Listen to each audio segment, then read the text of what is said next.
तर नमस्कार मित्रांनो, खूप दिवसानंतर मित्रावर एक कविता सुचली आणि हा व्हिडिओ तुम्ही तुमच्या मित्राला शेअर करायला विसरू नका।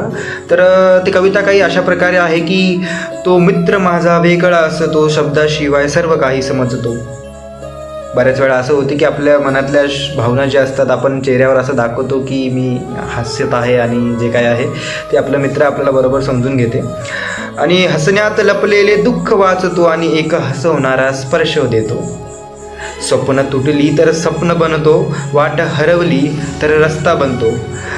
कसं आहे, आपण बऱ्याच वेळा खचतो तर आपले मित्रच आपल्याला त्यातून बाहेर काढतात। तर त्यावर मी लाईन लिहिली होती की स्वप्न तुटली तर स्वप्न बनतो, वाट हरवली तर रस्ता बनतो। जगाने जरी सोडली साथ माझी, जगाने जरी सोडली साथ माझी, तो मात्र मित्र म्हणून नेहमी साथ देतो, तो मात्र मित्र म्हणून नेहमी साथ देतो।